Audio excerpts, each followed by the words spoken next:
Okay. What it is, world.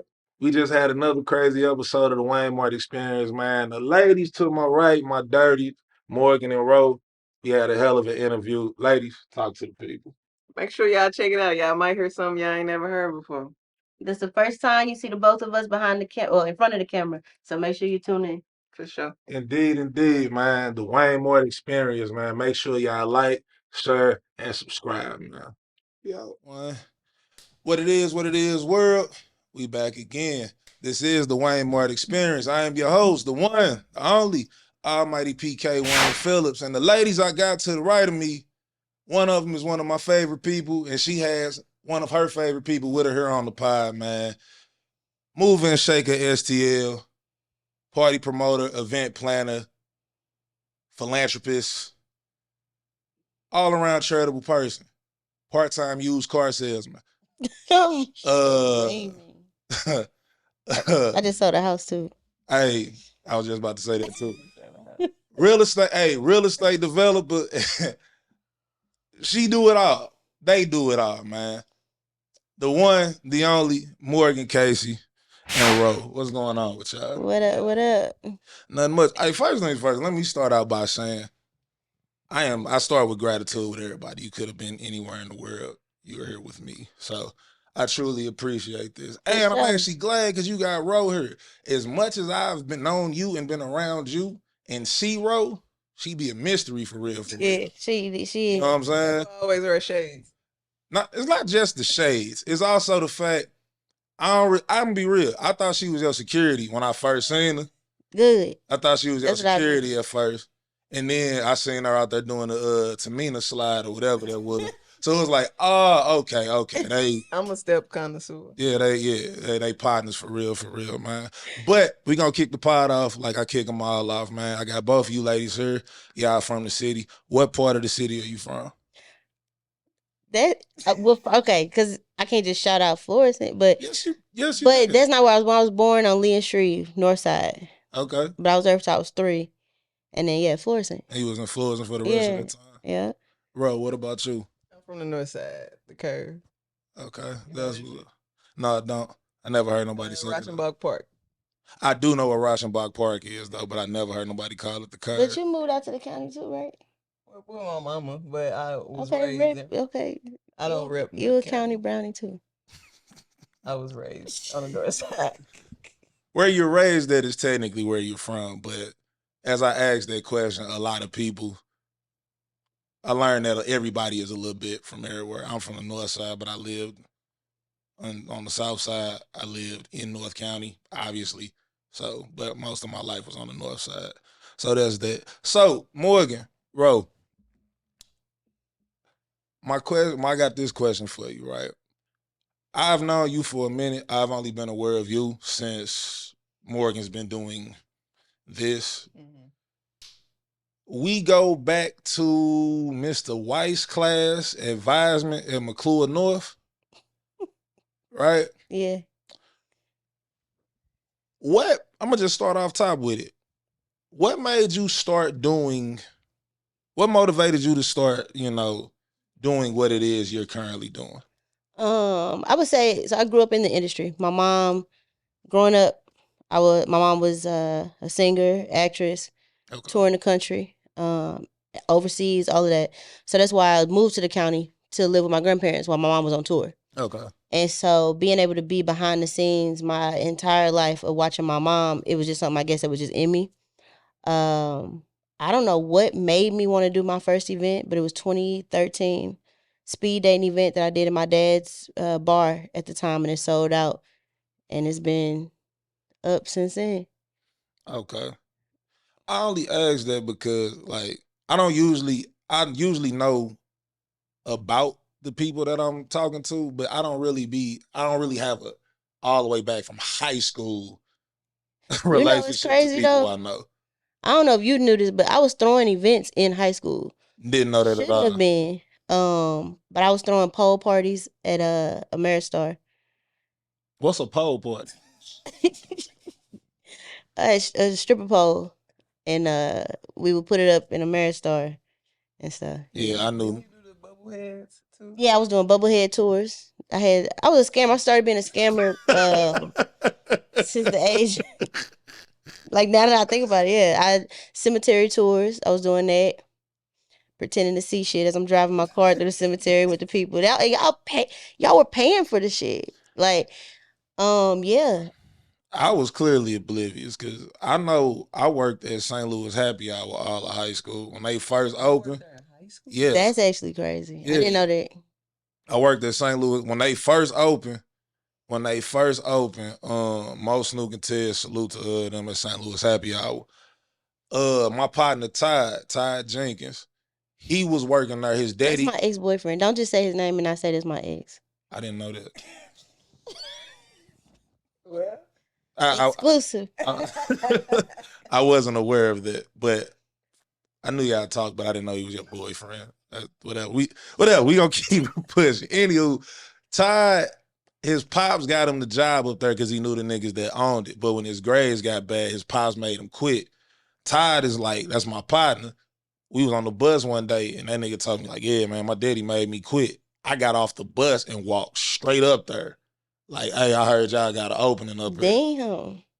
And I was there cooking. I was washing dishes. I was cooking. Shit, I did damn near everything but bartend. So, yeah, That's I worked fired there up. literally sophomore year through senior year. So, I knew nothing about, you know what I'm saying, you scamming My people to go parties and see the stuff. bubble heads and It's all of cool. that. But I like this podcast already because it's making me like think back. And I was even younger, probably in like grade school when I was living with my grandparents. My grandma had like real casino slot machines in the basement. I can believe that. And I was doing parties then too. And yeah. And then I remember building a haunted house in her basement, neighborhood kids paying to go through there. I've been a hustler, I guess. This sound like it. Yeah. Before we move on, because I want to make this interactive for both parties, because I've seen interviews you've been in, and Ro not a part of them, so I feel real exclusive about This dead ass is an exclusive. Yeah, Ro don't Yeah. be a part of it, and I really do want to know about Ro, because like Major. even when you've called me about helping you with something, and Ro was there, I just come do the help part, and Yeah. Ro just be. She made it up. Her resume bigger than mine. She just keep it pushing. So, anywho, I do want to know about this though, because I didn't know this shit about the whole bubblehead tours and shit. What was you charging people to do this, and how did you sell this to people? The back then? Yeah, Bubblehead tours and all that. Because I know people believe that. Hold up, for context. Audience that doesn't know this, that's not from St. Louis.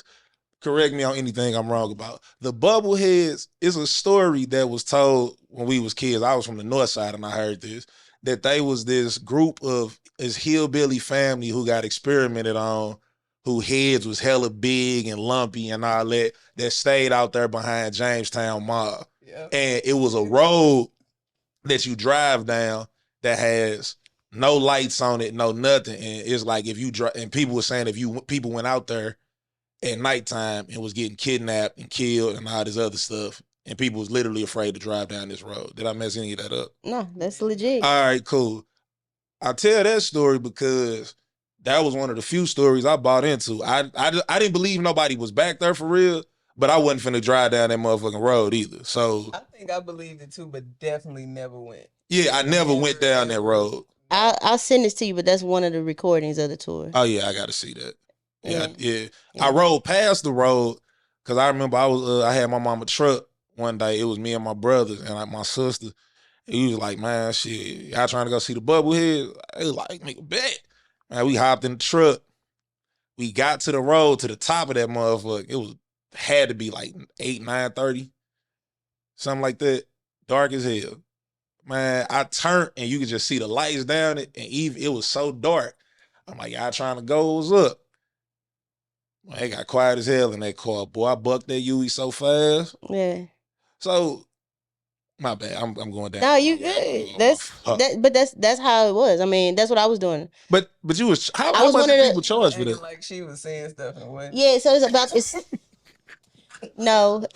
the experience. Like that, and if you think about what I do now, it's all about the experience. So although we never saw anything, it was the time that they got in my car to the time that we got I'm a genius. Like, It's like, not. come This on, ain't no genius. like this is like This is literally selling salt to a slug right here. Like, I don't know what she laughing about. I'm laughing in my head because I'm picturing I'm picturing you in a car driving.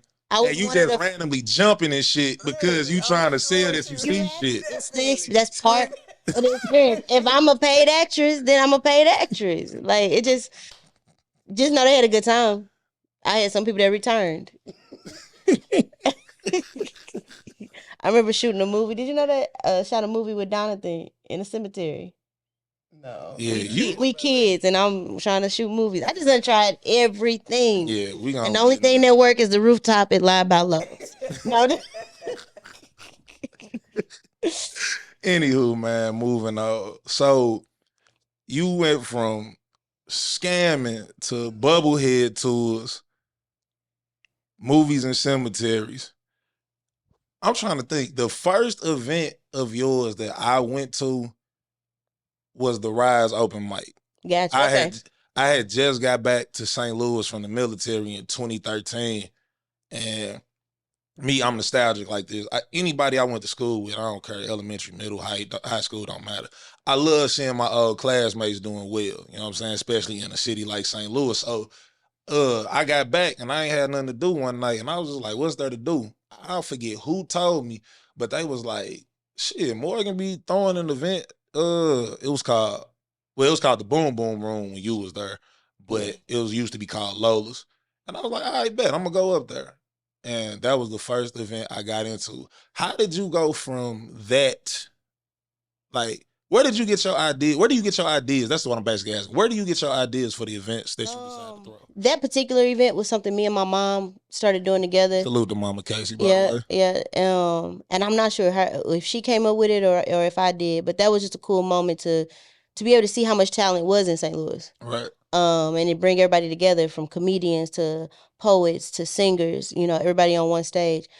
But as far as like my events now, I get a lot of inspiration from out of town. I love looking at LA, New York, Houston, and seeing what they have going on, bringing it here and making it different. But then sometimes God will just give me an idea in the middle of the night.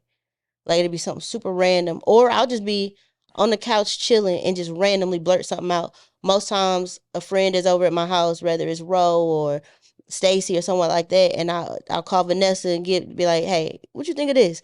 And if they give me a green light, I just take off. I don't have no time to wait. Every time that I've thought of something and I've waited till the time was right, I lost that idea, meaning that God gave it to somebody else. Yeah. And I'll see them roll out the exact same thing, and I'll be like, damn, why didn't I do it? Yeah. And so, yeah. So that's why I move so quick. I think I've learned my lesson of just like, I don't have time to waste. Yeah, so keep going. yeah. So, Ro, when do you become? I bring up the Rise and all that because I don't remember seeing you back then. Granted, I used to come up there with my partners, and I say what's up to Morgan. She had me play part-time security sometimes when people was like too loud while people was talking and all that. But when did you become a part of the whole team?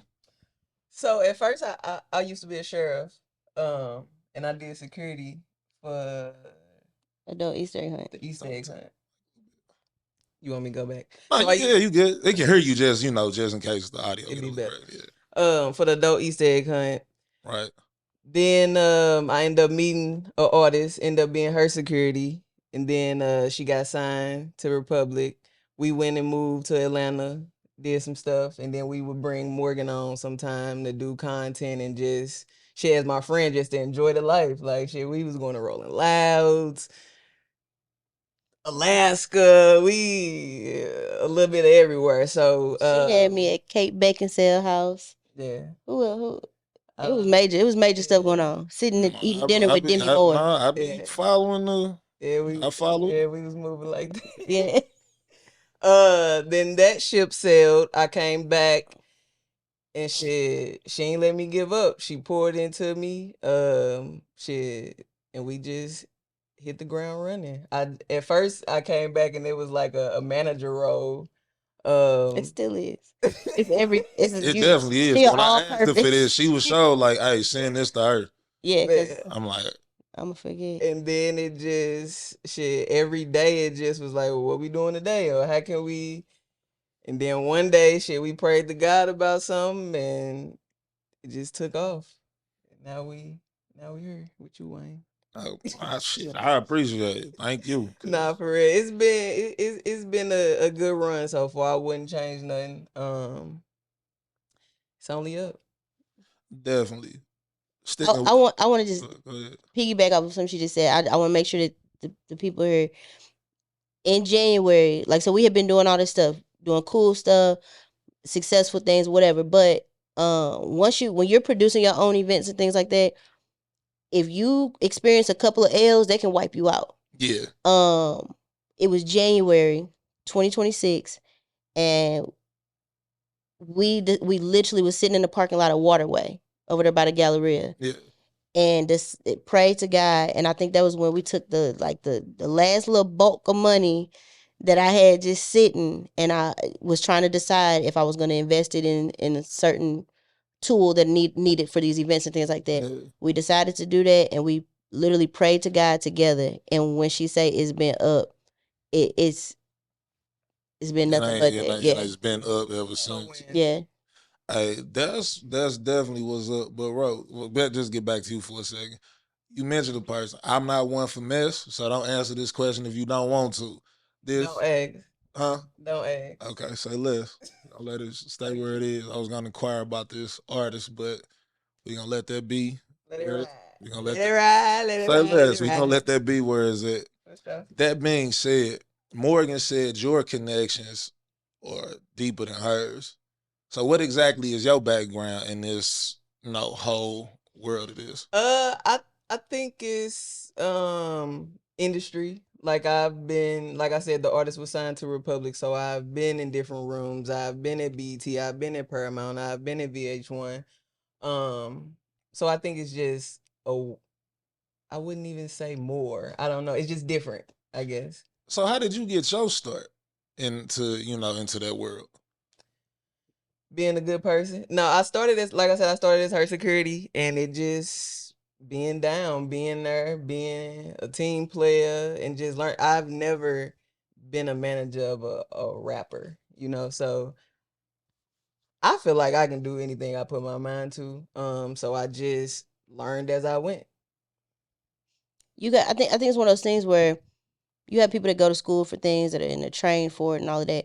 But you have some people that truly just want a good person around them. Facts. True. And a good person that is able to adapt to anything. And that's definitely what Haro is. So I think that's what it is. Indeed. So you started, we're going to take adult time. We're not going to go back to when you were scamming. As an adult, when was your first event? 2013. Speed dating. Speed dating joint, right? Yeah. Damn. Now my first viral event was 2016, the adult prom. Yeah, that was leading to my next. It was crazy. I was there as a guest. We knew each other because my best friend is her god brother, so we've known each other for a long time. Right. But as far as us getting close, it was the second prom actually. But I attended the first prom. Dang, you the reason for the second prom. Yeah. I think the second one is the one I attended. Yeah, she called me up, her and her artist at that time. Yeah. And asked me would I do the prom. So I don't know if you remember, it went viral. Yeah. 2016. Yeah. And I never did it again.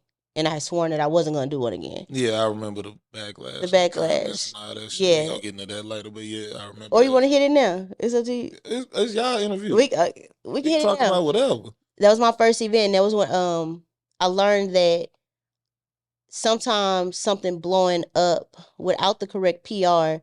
That's when I learned PR, I think, a little bit. Because you really had to try to get ahead of the commentary and things like that, or put out a statement. I had to learn early on like what that looks like and why it's important to do. What it was is that I've never been a type of person who cared about what other people had on or how much money they looked like they had and things like that. So when I got the pictures back from the event, I posted the pictures. Yeah. And I remember around that time. I remember them comments. I was like, boy, y'all it was sad, actually. Rude. Yeah, It's hell. it was Like, sad, and I think what it was for the audience, if y'all don't know, a lot of people made fun of what people was were wearing wearing, and how all their that. hair looked, or how they were dressed, and things like that. Um, Sometimes those memories pop up, and I'm noticing like some of my closest friends to this day were some of the ones that was dragging the event and the people at the event or whatever. But that's a whole nother therapy session. Um, what they didn't know is that I had gave out so many tickets to people that actually were less fortunate and had never attended prom when they were Yeah, I know younger. that. Yeah, I remember that was your premise for it. Yeah. And so a lot of the people that they were dragging were those people that there was one lady that they dragged the most who was homeless at the time with her kids and her guy, and they were living like I think hotel to hotel or shelters or something like that. And that defeated me in a space of like I never want to do this event again. As viral as it went, as much money as it made, as successful as if you were there, the event was.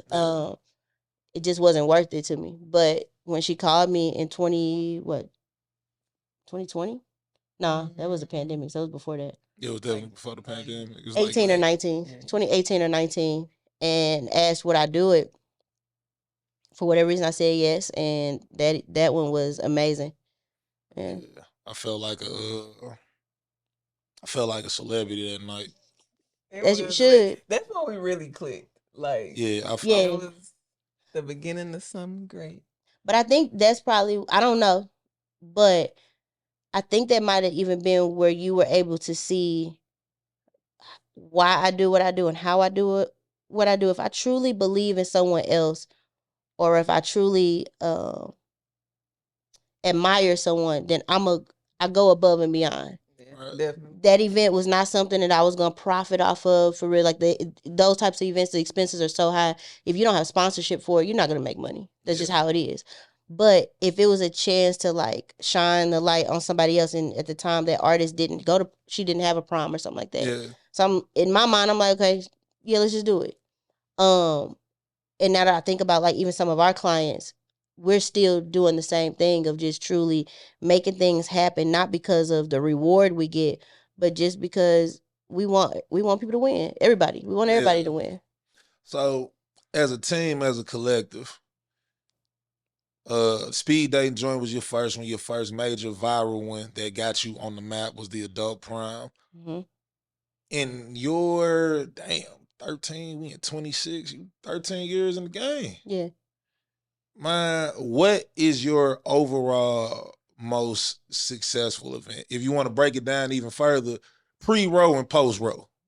I'm gonna have to say the most successful would have to be the Easter egg hunt still to this day, because that event I'm 9 years in, would have been 10 if we didn't have the pandemic. Yeah. But 9 years in, it's been successful every single year. Made front page of Wall Street Journal. The profit is always good. That would be my most successful because of how long it's been running. Yeah. Now, as far as newer success, it would definitely have to be all of the events I've been doing with Marvin Mitchell. Marvin Mitchell, he's a financial advisor. He owns a company called Wealth Creators and all these different things, retirement solutions. And he was somebody that I would watch from afar, and I would just look and be like, he's dope. Like he's got it. He's from St. Louis, but he's beyond St. Louis. And I shot my shot on Facebook 2 years ago, and was just like, I would love the opportunity one day to work with Marvin Mitchell. I want to say he called me either that day or the next day. He was like, he responded on Facebook first. Okay, and then we got on a call or Yeah. something, and he's like, well, look, my birthday's coming up in 2 weeks. You think you could plan that? And we're not talking about a regular birthday party. This man, we had Artists. Kiki Wyatt, Montel Montel Jordan. Like Damn, what was I at for this? and you're talking 2 weeks, and I don't know what he got from that one time we did that, but every time Marvin calls me, it's pressure. He's finna challenge us. Always last minute. It's always the most recent thing is we had his cousin a birthday party, and we of course want to do balloons because it's a birthday party. Right. So the week of that Tuesday, I tell him, hey, the balloon vendor gonna come the night before, which is Friday. She's gonna come Friday at such and such time. Is that okay? Because it was at his house. Right. He said, yeah, that's fine. That Thursday? That Thursday. The party's Saturday. That Thursday, he called and said, oh, I don't know if you know, but my mama allergic to latex. Huh? And we're talking over $1,000 worth of balloons. Come on. It's like our fourth or fifth event with you. How don't we know this? I'm actually worried. Is this live? Keep texting me right now. No, this is not live. No, this is not live. This will come No, out later. No, but we as much as we joking about these situations, he has truly transformed my entire business just off of a post of me shooting my shot on Facebook, because I've learned so much, how to book an artist, how to negotiate, how to produce an entire concert from beginning to end. We're like a one-stop shop. So he will literally just say, this is the day, this is the budget, this is the idea of kind of what I want to see. Right. And we just take it and run. And for us to be able to not only produce the event, but also be the marketing power behind the event, that's not something you normally see. You normally see one or the other. Outside, party to do the marketing and promotion. Yep. So running the show. Yeah. Yeah, I be seeing you at Sunday Fun Days and all that. Like I said, Ro be standing somewhere, looking around, scoping the scene, and Morgan, you just be in and out of doors, pointing in directions. Hey, look. I be like, look, man, I don't even want to say hi. Hey, she got a show to run. Just everybody always talks about my face, my eyebrows. In the middle of an event, my eyebrows are like kind of, I be looking a little mean, and it's not that. I just be super you focused. You're And hosting she a is party. too. She is too. We just show up differently. Yeah. She's more calm, and that's me. Yeah, I'm manic for sure. For sure. Matter of fact, she says when I'm not acting manic at an event, that's when she's nervous. Yeah. Why is it's that? like, because whenever she is nervous, everything is gonna be okay. But when she's not nervous, it makes me nervous because what's gonna happen? Like it's okay. Yeah, it's Something's just coming. Yeah. I think when you wasn't nervous was the homecoming, and I was nervous, and that was one event that we canceled. We had to cancel it. Yeah. Mm. So I've been right. So I just go with the if it ain't broke, don't fix it. Yeah, for sure. But that being said, so that's wild because I've literally never been to an adult Easter egg hunt yet to this day. Really? Oh, I literally like 2 years ago, you was like, just show up. Something happened that day, and I just didn't make it. And I've been wanting to show up ever since, but I'm like, that was 2 years ago. I don't know if that invite. Wait, let me say something. You are somebody that has, no matter what it has been, no matter if it's me or my mama who calls you, the way that you've shown up, and people don't get to see that online. They don't know how much you've shown up for me personally. People know it's gonna be a lot of people that probably see this and like, she told me no to a podcast, whatever. It's certain people that have done certain things for me in life that I can't say no to. I knew eventually I would get on here, but I just want you to know, you as a person and who you are. Anytime you want to show up, anything you need from me, call me. It's like that. Shit. It's recording, so you got. It ain't need to be recorded for me to stand on it. It's just me personally, like, especially since I've been doing this whole podding thing. One, I'm learning as I'm doing this that a lot of people, I actually know a lot of people who've done a lot of things. And if I don't know the person who's done a lot of things, St. Louis is not big, even if you include the counties. We, at 6 degrees of separation, St. Louis stops at that 6 degree. You know what I'm saying? They don't go it can go beyond that, but if you go beyond that 6, it's out of town. But I know somebody who knows somebody who can get me in contact with somebody else. That being said, the people I actually know, like you and others that are doing bigger and better things, just because I know y'all and I'm cool with y'all, I always felt like that'd be kind of disrespectful and rude to what motherfuckers got going on. You hear all the time about people trying to take advantage of what people doing, and it's like, nah, I'm going to pay it. Like, hey, my partner, my dirty, is throwing a big event. I'll pay to get in. Yeah. It costs money to put this together. I'll pay to do it. He's not here. He probably on his way back now. But my producer, who would normally be there, I never do a pod without saluting. Shouting out my producer, my man's Old Western. Wouldn't be able to do this without him. That's my dog. I paid to get in his events because it cost him money to do it. You know what I'm saying? We live in a world where a lot of people feel like they are entitled, or they just want to feel like they that and they trying to flex with somebody else shine. So it's like, hey, Morgan throwing an event. If I can make it, I'm gonna come. I'm also gonna pay because I was at that adult prime. I seen the carnival shit and motherfuckers on unicycles and turkey legs and shit everywhere and fire coming out the stage. I'm pretty sure this cost a pretty penny. Yeah. Let me help I her recoup some of this. The fact you look at it like that. There's a lot of people that do not understand that it may be a party to everybody else. To you it's my job. This is your job. This is how I feed my family. And I do wish that more people would understand that and see that. Yeah, I mean, because like, what was the like? I was just I wasn't at the lemon drop thing. It was like a couple weeks ago when Muzz had the little after party at the what's that place in Soulard? The Daiquiri Factory. Yeah, and you was coming to me. I'm not gonna say what it was about, but you was coming to me about a thing, and I was like, "Hey, Morgan, it's been this long. It can wait a little long. You have an event to run. Handle your business. Yeah, we cool. Go. You got a whole event to handle. Go do that. You don't gotta give me nothing. You ain't gotta stop and explain nothing to me. But they gonna think I owe you money or something. She does not. Let's get this out here. They quick to try to look down the barrel of this camera and tell y'all she owes me no money. Okay, she owes me no money. I just heard a rumor yesterday that I owed, or that it took me a while to pay some money out to some.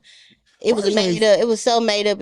First things first. Let me clear something up. And this is not just you as my guest. This is just you as my friend. I don't know what her quarterly earnings look like. I can tell you that she's offered me some money just to go make a run somewhere. And usually that's like, for other people, that's like on the arm as a friend or like gas money. You offered me, what was that? When you had the Love Island watch party shit at whatchamacallit, hey. Oh, to get the mic? Yeah, to get them fucking speakers. Oh, yeah. Hey, speakers. Can I send you this right quick to just run and get these speakers for me, please and thank you, I'm not going to disclose the amount because those are her pockets, not mine. But on a random Wednesday, Thursday to just send that kind of paper out? Yeah, it's because I appreciate so I doubt you don't owe nobody. Yeah, I respect. She owes me no money, is the point I'm making. That's funny. I'm actually gonna watch this one back. I normally don't watch the podcast, Mom, but I want to see this one. Yeah, definitely, man. I'm getting too whatever sentimental. Anywho, on with the pod. We spoke about first event, viral event, best event. What is in all of your 13 years y'all worst event? Ooh, that's a good one. Worst? All them damn speed dating events. Because the men don't ever want to come. And it got to the point where this is an exclusive. I was paying men to show up sometimes to the damn speed dating events. Damn. I don't know what it is. I don't know if like the men here are like nervous or something. I'm going to be real. A lot of niggas don't got, as a man, a lot of niggas don't got game like that. Like, and that's why they with like the women calling us.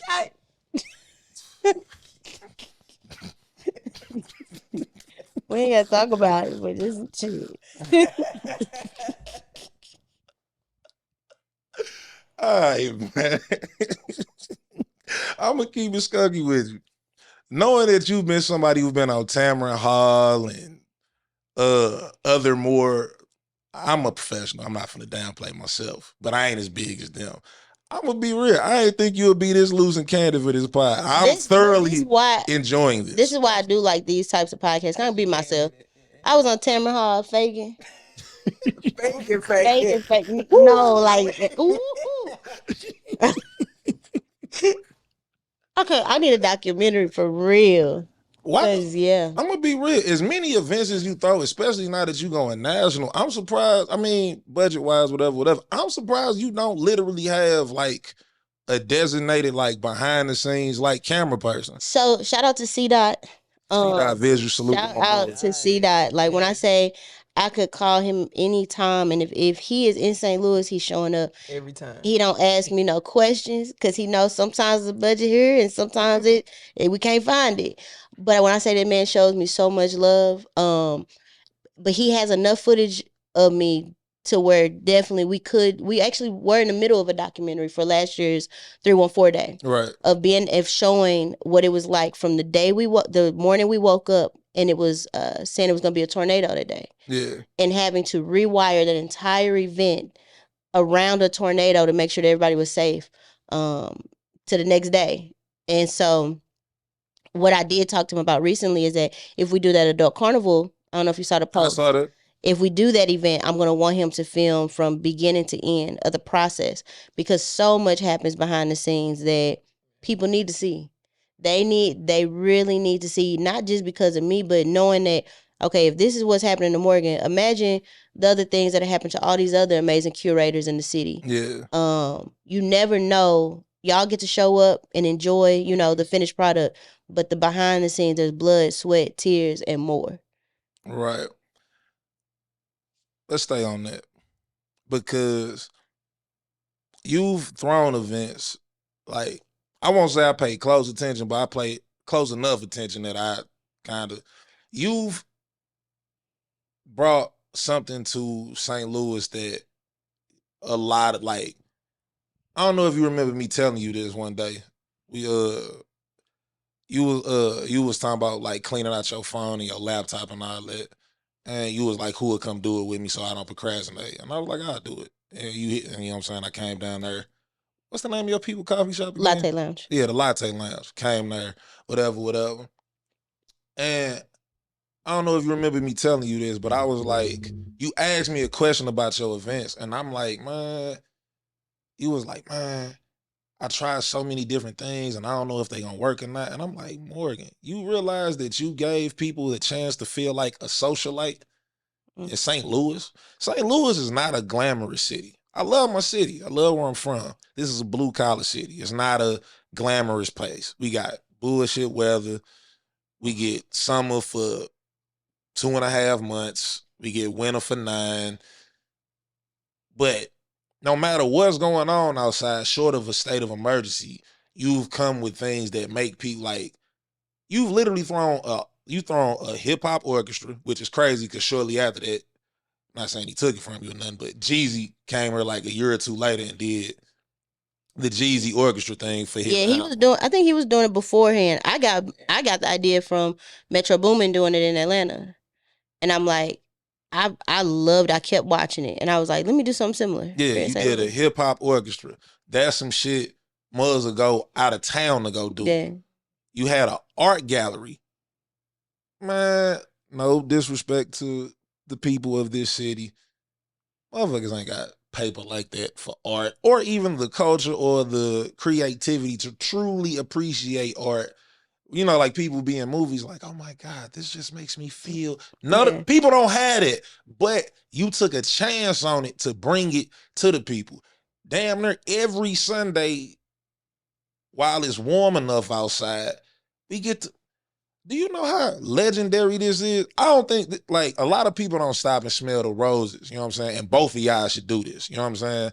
Do y'all realize that y'all have black people in a city like St. Louis chilling on a rooftop in Ballpark Village? The Cardinals, we're looking at the Cardinals Stadium. It's white people here from out of town like, oh my God, I love the Cardinals. I remember they won the World Series in 1962 and da-da-da-da-da. And on this rooftop at the same place, everybody getting their souvenirs and their pictures and all this other stuff. They just came from the arch. And on this rooftop down here, you can hear Looking for the Hoes by Sexy Red. And all of us is down here partying, having a good time. Ain't no ghetto shit, ain't no ratchet shit, none of that. For that alone, legendary. The fact you was able to get Ballpark Village to even agree to that, whoever it is, Love by Lowe's, Live by Lowe's. I said Love by Lowe's. Live by Lowe's whoever it is. You know where I was before that? Talk to me. City Museum, the rooftop. For I think 2 years. I was doing the City Museum rooftop events. Now, that was more catered towards not our demographic. Yeah. But being able to pull those numbers up there was major. And being a Black woman to be a part of that, of producing those rooftop events for so long was cool. And then, yeah, I hear what you're saying. And just recently I did have that moment of having to remind myself of just like who I am. Cause you get imposter syndrome with this stuff. I got imposter syndrome bad. I wish you wouldn't have. I can't tell you how to feel, but I wish you wouldn't have. I'll tell you in a second, though. Yeah, I got it bad. Most times that you've seen me on something of saying that I've gotten an award or something like that, I would say probably 75% of the time I don't show up to the award ceremony. I know it's crazy. There's several awards out here that I need to pick up because I haven't. I don't always make it my duty to get there and grab that award because it's a lot of imposter syndrome there. It's a lot. I'm gonna say this, and by extension to you, Ro, because y'all at this point are a cohesive unit. Before we continue, you don't have imposter syndrome, do you, Ro? Nah, I'm good for the most part. Decent, cool. I say that for this reason, right? Because I've heard a lot of successful people say they feel like they have imposter syndrome, survivor's remorse, things of that. And since I've been doing this and any other endeavor I've done, I've had people say, like, you're going to feel that eventually. And I don't feel like I ever will. The reason being is because everything you got, ain't nobody giving you these motherfucking awards because you didn't work for them. I'm willing to bet 9 times out of 10, you didn't know you were up for said award. Yet, once it came to your attention, that means everybody else is seeing what it is that you're doing. Yeah, so there's no need to feel like an imposter for that. You're working hard than a motherfucker to do that. This is true. But I do think sometimes popularity plays a huge part. I'm gonna give you an example. Right now I'm up for 4 nominations with St. Louis American. Okay. And one of the categories, I can't remember what one of the categories that I'm in my mind, I'm like, I don't really think that applies to me. Okay. My fear is winning that because out of the popularity side of it, people will see my name and click my name just because it's me. Okay. That's not fair. You know what I'm saying? Like, so it's moments like that where I'm like, am I getting this because I earned it, or am I getting this because I'm popular? Do you know exactly which award it is? I don't. I would have to look and see. Okay. Yeah. But I But appreciate the love. Like, I don't want to seem like I'm not appreciative. I definitely love the support that I get in this city. It's actually unbelievable. In a city like St. Louis, to get the consistent support that I receive is unheard of. Yeah, facts. From every not just our culture, everybody, but from everybody. Yeah. So I do love and appreciate. That's why I say what y'all have done is legendary. Whether you realize it or not, it's not a city that come together about a lot of shit.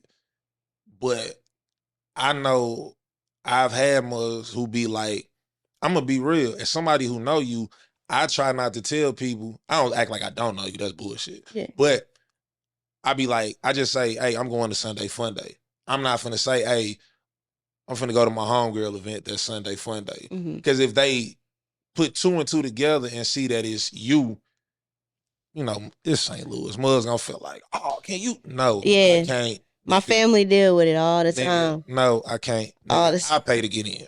Yeah. Nigga, so guess what you finna do? So that's that. But back to that imposter thing, y'all work hard, man. Y'all work. y'all had no idea. Y'all work hard. And then, matter of fact, I was about to jump around for a second. Y'all work hard as a motherfucker, and now y'all are state to state with it now. Yeah. You know what I'm saying? What made you branch out and start hitting different cities with, you know, the Morgan Casey experience? Going back to being a kid and seeing my mom on tour, that was something that I love the tour life. Like, and I didn't even get to experience it full fledged, like my mom did. But I remember being on my mom's tour bus and flying into this city. Like her and the rest of the cast and stuff like that. Yeah, but they they lived on tour, like straight, yeah, on the road.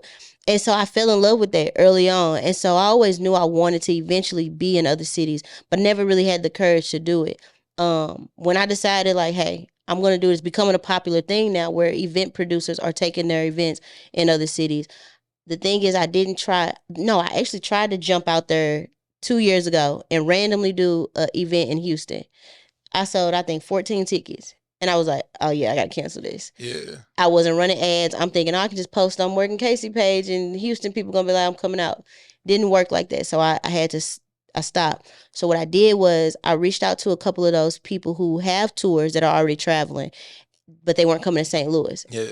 I started partnering with them to bring them to St. Louis, and then I get a percentage of revenue, things like that. Yeah. But I was able to learn from them of how that actually works. So I took maybe 6 months. When was our first out of town event? January or February or something like that. Yeah. So probably like 6-7 months of studying them and learning how they're doing it, asking them questions, and finally felt like, okay, it's time, let's do it. And first event out of town sold out. Was that the R&B bowling joint? R&B bowling in Mississippi, yeah. So you may have seen us say that we were doing events in like New Orleans and Atlanta before that, but that was with that tour. Okay, we were bringing them to those cities with our connections in those cities. Right. But yeah, our first self-produced event was in Brandon, Mississippi. Okay. We'll be back there this Sunday, actually. See what I mean? Sold out. Busy than a motherfucker. Man. Cool. So this my thing, right? We've covered worst, best. What's y'all favorite event? My favorite is bowling. Bowling? It might be a tie. Bowling and Kickback Club. And I'm gonna say Kickback Club because it's faceless. It's a whole different crowd, and it's always somewhere you would never expect the event to be. We done laundromat, barbershop, tattoo spot. It's fun. Yeah, those are cool ones. I'm gonna say them any event with Marvin, and the reason being is because it challenges me. And if anybody knows me, they know I like a challenge, from women to career paths, like things like that. I love to be. I don't like anything easy. It gets boring. So when we're doing those events, I'm constantly having to learn something new, navigate through a lot of hoops, and it's super fun for me. Okay, cool. So, is there? Damn, I keep hitting this mic. Is there a city? Matter of fact, jumping around. My question to y'all, right? This is something I wanted to ask you like hell ago. I was gonna text it, but I'm like, man, she busy. I'm not finna bother her with this fantasy ass question. But I be having ideas of stuff I want to do, but it really be coming down to I don't really got the paper like that to do it. I'm a regular Joe. But as event planners and party promoters and all of that stuff, y'all got a blank check. Is my question to y'all. Y'all got a blank check, right? Wayne comes to Rowan Morgan like, hey, look, money's not an issue. You can throw whatever event you want to throw in whatever city you want to throw.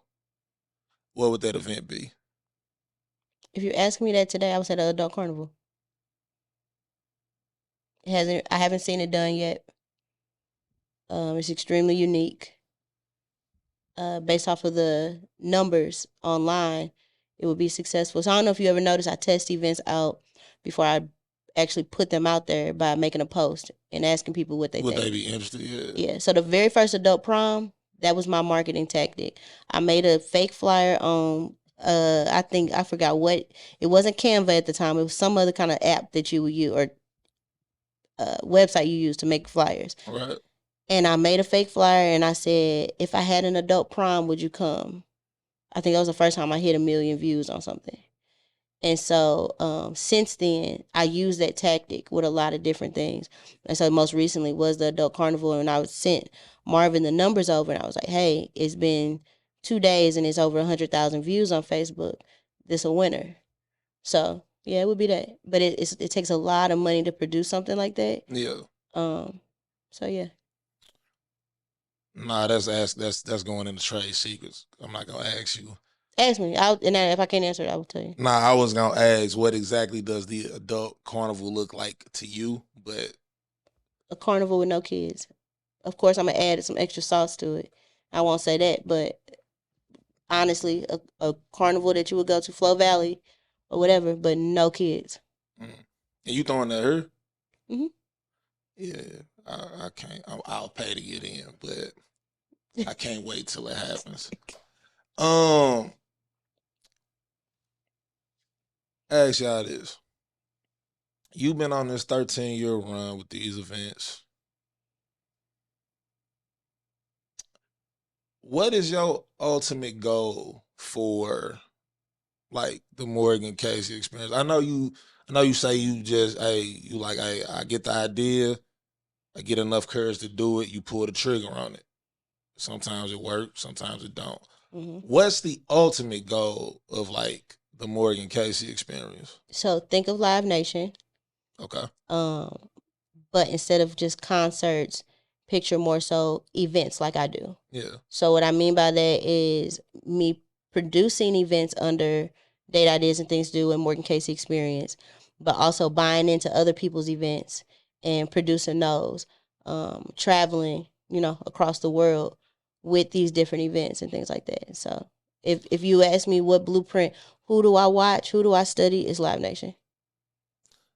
That's actually not only ambitious, that's cold. And considering that it's coming from you and what you've managed to do independently.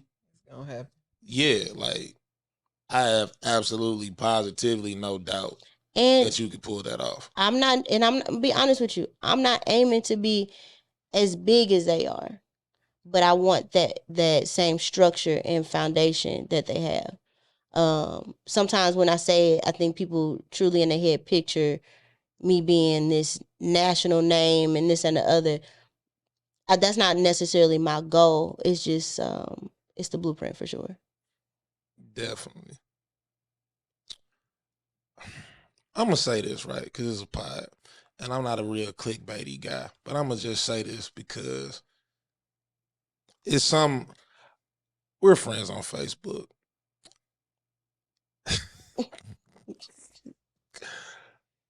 It was a picture from the rise that I took of you, Los, and your and Mama Casey. Mm-hmm. Right? Do you remember the caption on that picture?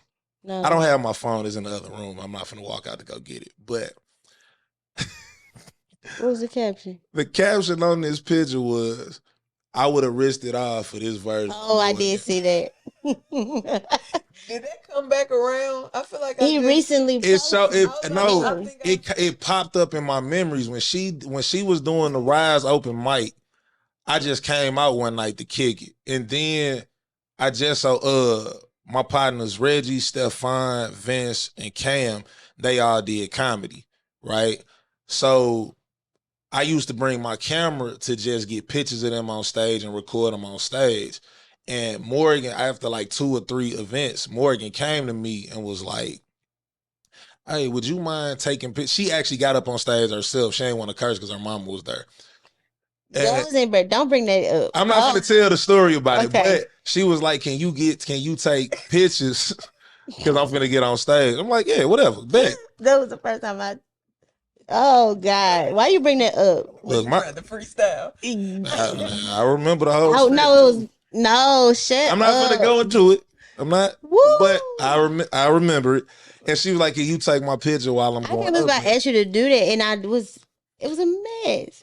If you ask me, Morgan, what's your most embarrassing moment? That. Okay, move on. Let's. Anywho, back to the story. So she asked me to take pictures of her while she was on stage, and when she got off, she didn't want none of the pictures because she didn't like how she did up there. But she was like, hey, would you take pictures, you know, of everybody that get on stage every week? She had started the little Facebook group, the Rise Open Mic and all that. And I was like, yeah, bet. I don't say less. Cool. Man, I posted that, right? Because I posted that, one, because it's funny. Two, because it's true. Three, no bullshit. Obviously, you are who you are now and whatever. But if we taking it back to 2017, hell no, we going high school with it. I remember, I won't say our first interaction was in Mr. White's class, right?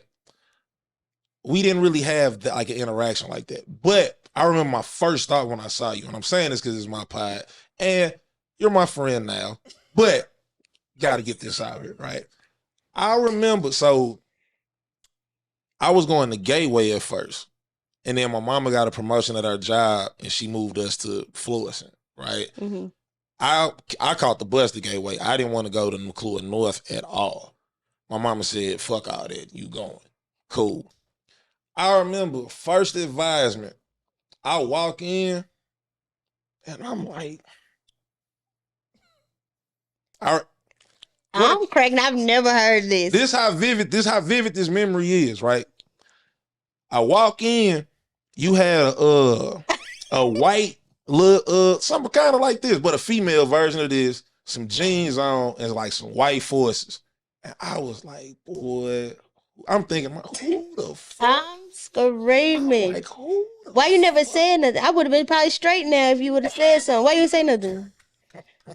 Yeah, see how everything in the world matters. I was new at the school. I'm like, man, I ain't really talked to no. When I was mad, I was at North for one, and I didn't think I was gonna like North at all. Two, my little brother Gus, man, my brother rest in peace. My stepbrother Teran, motherfuckers knew them already. Whatever. I ain't want nobody to know I was related to him. Not that I'm ashamed of him. It's just like I got you. Yeah, I like to ride my own wave. I don't want to be known as they brothers. Like they used to have girls from school come to the crib, rude as fuck. Like I got class with them. What you doing here? Motherfucker, I live here. What the fuck are you doing? Oh here? my God. Like, anywho, back to this memory. So I walk in that environment. I ain't like the school, but no bullshit. You were the first of many girls that I seen that was like, hey, no, I think I could like McClure North. Cause I was like, who? Well, thank you. I've been trying to tell her, like, I'm like, who the fuck is, they got this out here? Oh, nah, I'm gonna like North. God, this gotta be, you gotta use this as a one of the clip. Yeah, definitely. Yeah, absolute. But I'm like no bullshit. I looked forward to advisement because you was in there. Really? Yeah. That make my heart. I look forward. One, everybody in there talk shit. Mr. Weiss was one of the coolest teachers ever. He was the shorter guy, right? With the spikes? Nah, he was like a hippie-ass white dude with long, like, shoulder-length hair. Journalism? Yeah. He spent his summers in, like, Cambodia and shit like that. Like, I just recently seen him. What's crazy is so I had him for journalism, too, and I remember doing my first interview. Like, I was interviewing Mrs. Steele. I don't know if you remember her. I remember that name. But I remember afterwards him telling me, like, hey, you really should consider, like, going to school for journalism, things like that. And that's when I went to Harris Stowe. That is what I was going to study, but didn't finish or anything like that. But when I look at, like, what I do now, or especially when I was doing date ideas and things to do during the pandemic, that was journalism. And so it was just like full circle for me of like, it isn't always like when somebody tells you something, it's not always exactly what you think it's supposed to look like or how you're supposed to get there. But what's for you is for you. Definitely. But so I say that to say I might be for you. And hey, first look, Morgan, hey, I'm gonna say this here. Hey, you my dirty. I fuck with you the long way. I put somebody. Hey, I fuck somebody up and put somebody in the ground behind you. But please don't threaten me with a good time. Yeah, that's my favorite podcast. Please don't. That's funny. But nah, no bullshit. Actually, it was you and Jay Taylor. That Jay, I Jay, the one to be flashing me when she called. Gotcha. Yeah, I seen it. I Had was to- like, man, I remember being mad because that was my first day at North because I didn't, me and my brothers, we had just got to the county, so we didn't have a bus yet. So we had to walk to school. On the way to school, St. Louis County flagged us. Like, I'm talking about like 3-4 cars flagged us coming down Waterford That's crazy. and had us sitting on the curb like, we like, what's going on? They was like, we got reports of like kids trying to like breaking houses out here. I'm like, my brothers then was scared. I'm like, man, we knew out here, man. We on our way to school. We like, what school y'all go to? McClure North. I'm like, they checked our book bags, all of that, whatever. I'm like, we just on our way to school. When they seen we wasn't on nothing, they was like, they left. Mm-hmm. I asked the police officer, hey, like, can y'all give us a ride to the school?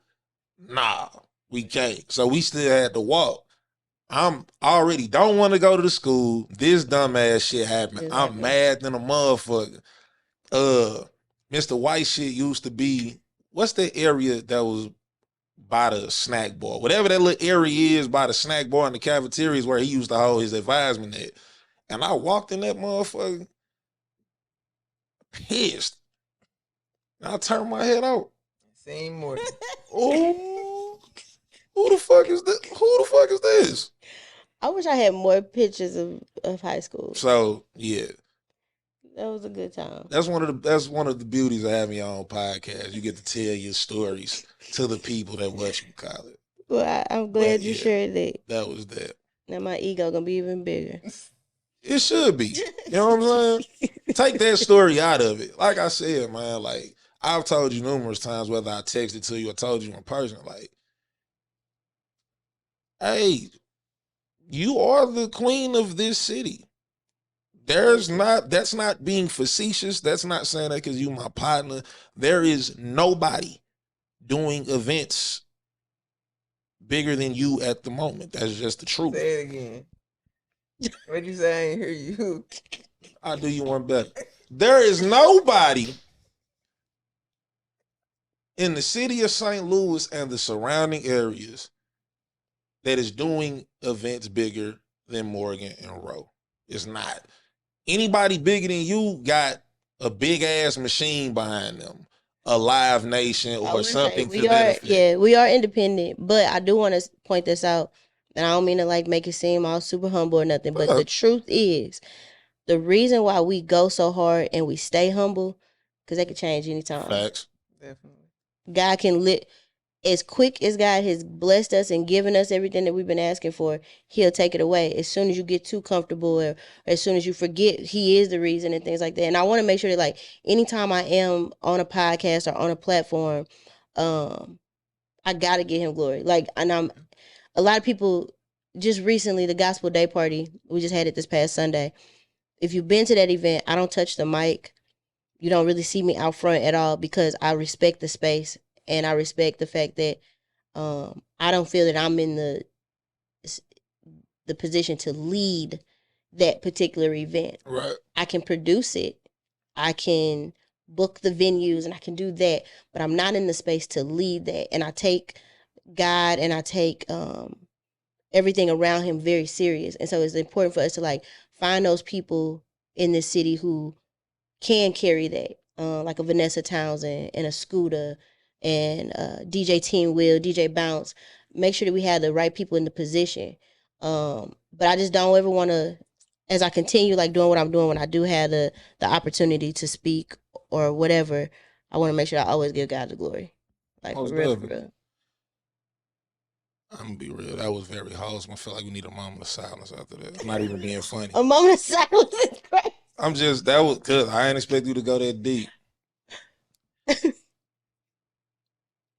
I don't know what. No. Because you mentioned Because you had mentioned the Gospel Day Party and then you kept going. But no, it's cool. It's your interview. It's y'all interview. Talk about what you want.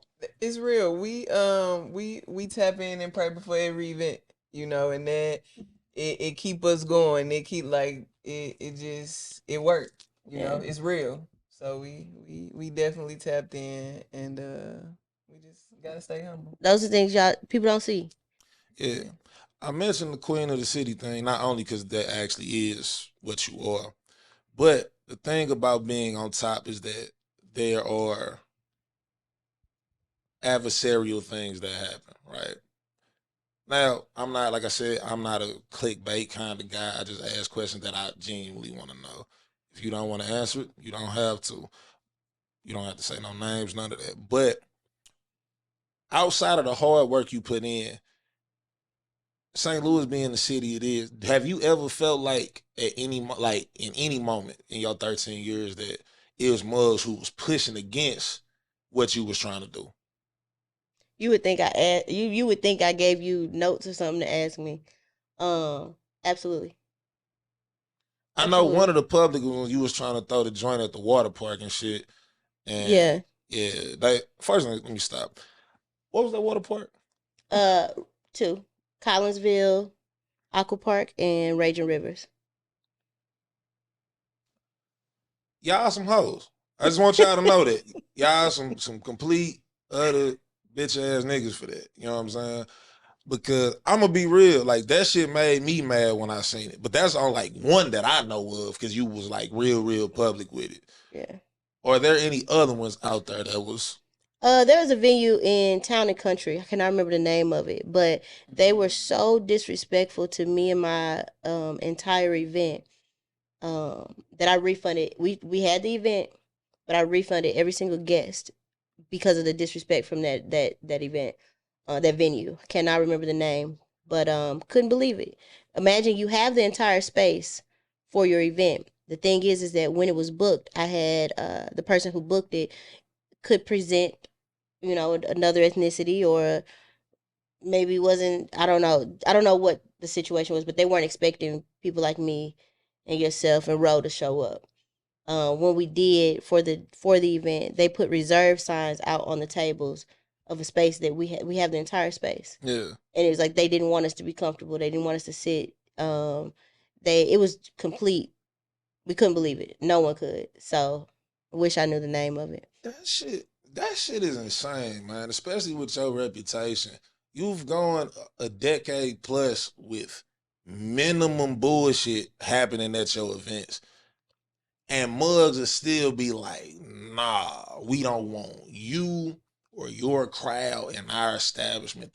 The money good, the status good, the crowd is decent, and Muggs is still like, nah, we good on that. I know how that makes me feel, but I'm not the person who put it together nor putting my bread behind it. As a team, how does that make y'all feel that despite all y'all successes, all the good shit y'all have brought, all the positivity y'all have brought to an entertainment space, which is also legendary, how does that make y'all feel? In the moment, right when something happens, it takes me out. It's a lot of things that people don't get to see. How I'm a very emotional creature. They like to say Very. dramatic, but I wear all my feelings. Okay, so but then when I get over it and I look back, it just makes me appreciate the spaces that we do have.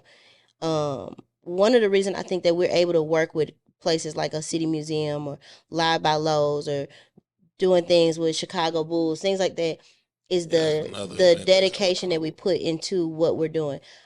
We are, both of us for sure. We are never too good to pick up trash. We are never too good to be a door person, to help with dishes if needed. Whatever the event takes, we're able to assist in that way. And venues, they see that. And so when you have those connections, when you work well with a person who runs this particular venue, they're able to now be your referral to get into the Right, next place and so on. So it's one of those things. I don't harp on spilled milk, but focus on, the good. bro. It's pretty much the same. I kind of, she probably react more than me. I try to be level headed so she can be level headed. We have so many wins. We probably not supposed to. It's probably a reason that we not supposed to be there anyway. So we just keep on going and find something better. That's very positive and mature, y'all. Because, like I said, when I saw that Raging River shit, oh man, Hot. I was pissed. Yeah. Like, That one pissed me off too, because it was obvious that y'all did it. The excuses was crazy. That's what I don't like bullshit. yeah, I So don't neither. when you come with bullshit, it's just like you could have. And then from what you put out there publicly, it's like the business was all good until 100%. somebody went and ran 100%. they fucking mouth lying and all this other bitch ass shit. Now it's nah, we didn't know it was gonna be all of this. They said it. They For thought the it was gonna be retirement party. Yeah, yeah. It that should have been a documentary. That whole And the guy was literally like, "They can be in here naked. I don't. What retirement party they gonna be naked at? Like, Yeah, like that, and that wasn't I go. We wasn't having a naked swimming party. Yeah, We would. they were he was not just having saying, a, like, they were not not at having all. a naked Nah. swimming party. it was unbelievable. That's the only way to put it. Yeah. Yeah, that shit is insane. That took Like, me a while to get over. We've had you see a lot in this industry. The gospel day party when I first started it, I stopped for quite some time because a gentleman had called me saying that he was interested in being the promoter for the gospel day party and taking it out of town. I'm all excited. I'm telling the whole team. I'm like, all right, we got it, y'all. He sends me over the contract. I look at it and it was like, this is BS. So I decided not to go with him. So then he started his own gospel day party to actually be in St. Louis in May. oh, City Winery. I do remember. I forgot all about that. That was something else that pissed me off. Like, I really just gonna And I'm going to say pluck a this. motherfucker idea like that. But the thing is, it's one thing to be inspired and to do some whatever. Where he went wrong is to call me. We're talking about potentially him taking this and doing that. I'm giving him the information because if you think talking about being a promoter for it, you got to see the numbers. You got to see, what it's doing. So for me to give you all of this information and you turn around And just and pluck do the it, whole idea. that made me feel like, dang, everybody not good, Yeah. But we back at it. He's gonna be here in St. Louis. This is the first time I'm publicly saying anything about it. I've been seeing that he was coming to St. Louis for months. That's some bold ass shit too. It Like, you is. gonna you gonna throw your shit in the city of the person you stole the fucking idea from who Yeah. throws that same event in the Here in the city. city. But you know what? Who checked me was my auntie. She had said to me, as messed up as it may be, at the end of the day, this particular event is to bring people closer to God. And if he decides to do that, this person decided to do whatever, if we all bringing people closer to God, who am I to complain? And I noticed, like, sometimes it's easier said than done, but that's what made me finally get over it because it's bigger than me. Yeah. It's bigger than the purpose is bigger than me. So all it means is I just gotta step my marketing game up and be able to everybody do what they do. Most definitely. Once again, I do appreciate y'all being down here. We've been going for about an hour, some change now. I know y'all are very, very busy people, flights to catch, events to book, things to plan. I get it. I'm gonna get y'all out of here on these last couple questions. So, through all this time you've went through adversity in this, successes in this, and this is for both of y'all. I actually thought of this question literally when she was like, you like, yeah, bring Ro with you. I thought of this question when I said that. What is individually y'all happiest moment working together since y'all been together?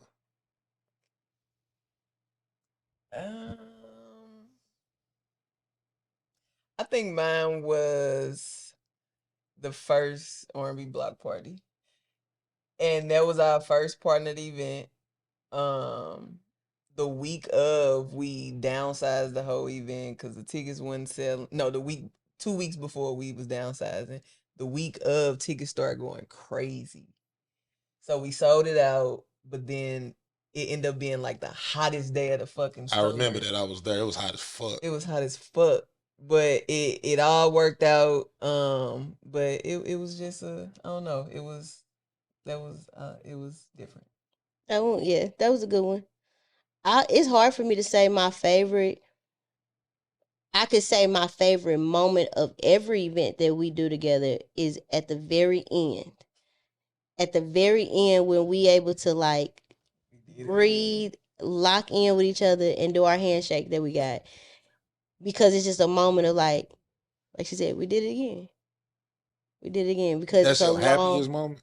yeah, of the event of the like when we do an event, that's the because when the event is going on, we're not there, if that makes sense. Yeah, We're you're not there, but you're enjoying not there. I know what what you y'all, mean. what y'all are enjoying and all of that. Yeah, it's work for That's not y'all. really us. Yeah. You know. So once it's over with, and we can, when we truly can say, that's my happiest moment. But we literally, even if she across the stage, and I'm over here or something, I'm able to look and we like, you know, just that moment of like we did it.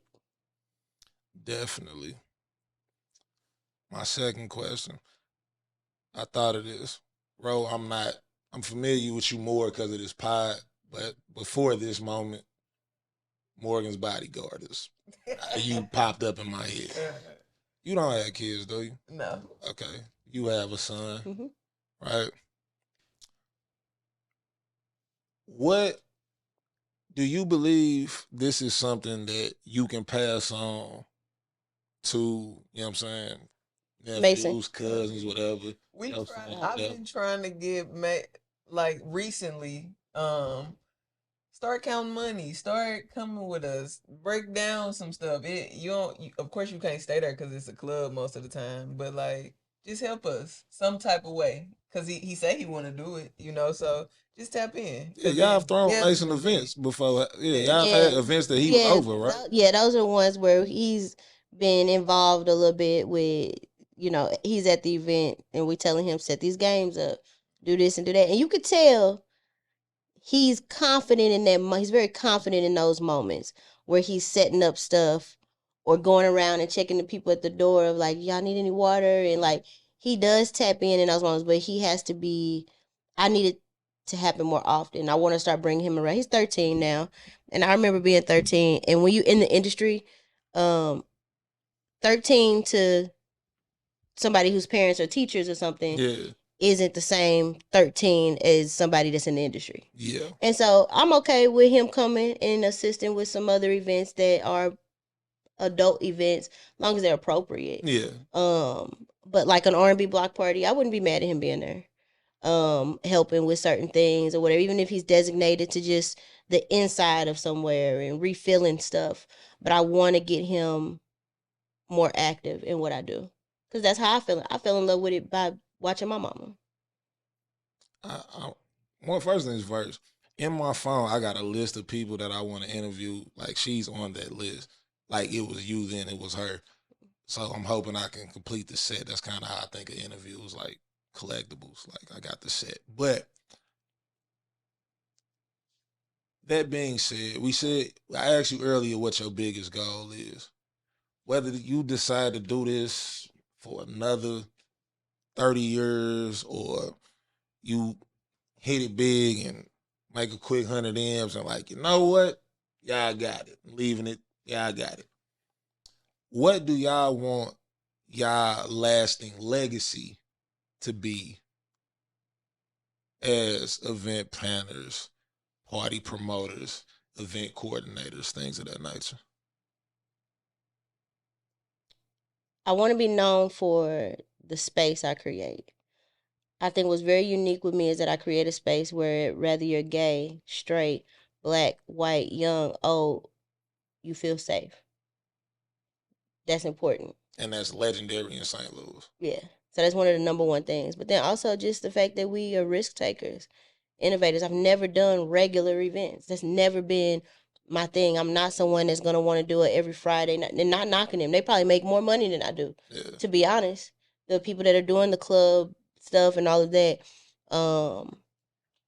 But that's not what I like. I just sat and told someone yesterday that I have to admit to myself that I think I have a big piece to do with people being more willing to do very unique events here in St. Louis. Yeah. That wasn't really happening Not 5 years ago. Hell no. Not even close. Me doing things like an adult prom, adult Easter egg hunt, hip hop orchestra, things that were not being produced here in St. Louis, I think opened up the doors for not saying I'm the reason, but I I'll say just you the made it. reason. I think I made it more. Acceptable. Yes. First things first, she's modest.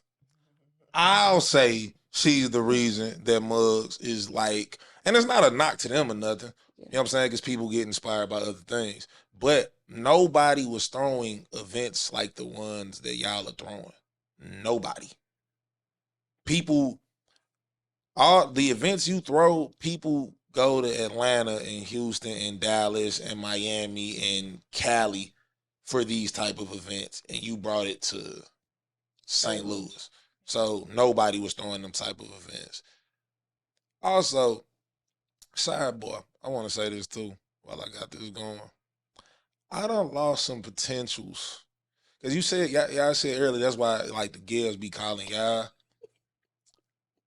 I done lost some potentials at Sunday Fun Days. Hey, some of them ladies be aggressive when they be going after, like, Jesus. Boy, look, Wait, what you mean? You lost them? How? it's so it was a couple Sunday Fun Days I done came to. This tying into something, but I want to get this out before I get to that. It's a couple Sunday Fun Days I done came to, and one of the biggest things I like about your events is that, like, I see people that I don't never see in sight. Like if I go to Bliss, if I go to the Ambassador, any random hole in the wall, I kind of bump into some of the same people. Yeah. Right? I come to this, and damn near every time I come, I see some girls that I be like, where you from? Like, where the I ain't know we had these type of rare Pokemon around here. I didn't know that. Like, damn. Like, I remember I was at one of your joints. It was this little like model lady that was there. Oh my gosh, she was so cold. But my thing is, I'll sit up here, I'll be talking to a couple of them, whatever. I get the number, whatever, and then you know what I'm saying? I'm being cool. I ain't finna hover around you the whole night. It's just to, make my connection, keep it pushing, keep it moving. And man, I look back up, man, salute to my dirty C League. She ain't do this, so she not in trouble or nothing, but like, I look up and it's like, man, studs be in, boy, they be great. I'm talking about all over them, and they just start cheesing and smiling. I'm like, yeah, I lost her. Screaming. I lost her. Studs up 1,000,000 points. Yeah. For sure. Yeah. We are a trend right now. Up 1,000. So it was like, yeah. I was one of them smoking a cigar in that moment. I'm like, how? How did I lose to this? No disrespect to that young lady. I don't know who she is, but I'm just like, how? She's smoking a cigar. I know that motherfucker stink. All of that. But who was whatever. Smoking the cigar? The stud or the film? Stud was smoking. I smoke cigar. That's a yeah. Now cigarette, no, but a cigar. Hear me out, right? It don't hit the same when you do it. I tell you why.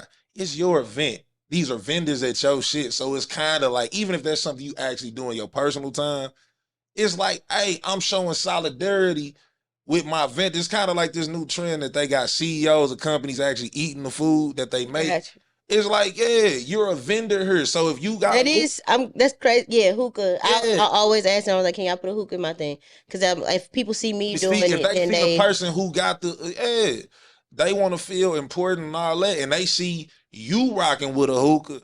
Hey, let me get a hookah. If you sitting up here got a cigar cutter and even if you just light it, 2 puffs and this down back to running the show, they got to see Morgan with a cigar. Hey, the dance floor dead.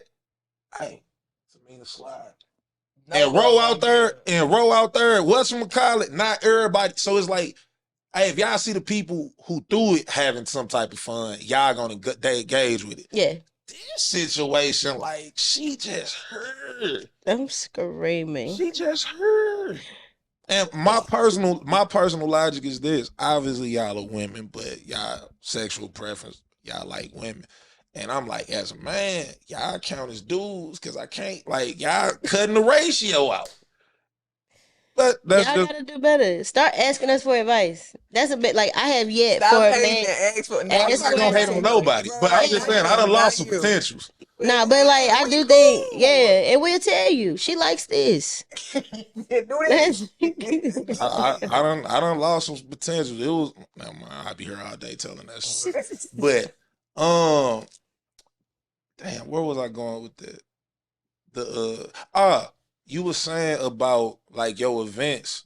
That there's my producer. How you doing? That's my producer. Oh, Weston. But nah, you were saying like you ain't every week in the club with it all that. That's actually what make your events special because it's like, hey, I'm throwing it. You're gonna have to catch it while it's here. If not, One-offs, yeah. they one-off. You're gonna have to wait. Hey, I thought this adult prime 9. Get it while it's hot, because it ain't no telling when it's coming back. If I throw this specific type of Sunday fun day, My stomach growling. it It's ain't been gonna. growling the whole time. It's probably on the mic. It's not. It's not. You know what I'm saying? But that's what make your events special and all that. Yeah, it's not often you'll see me trying to do something back to back. I tried it like once or twice, and that's not even my crowd. My crowd does not want to come out every week to my stuff. So yeah, one-offs is definitely my thing, and that's why I had to tap into other cities too, because even if it is an event that works really well and the money is good, it doesn't make sense for me to keep doing it in St. Louis. Yeah, I 'cause have then to, it in burn order to out. scale, I have to go elsewhere, Right. and do it on a rotation.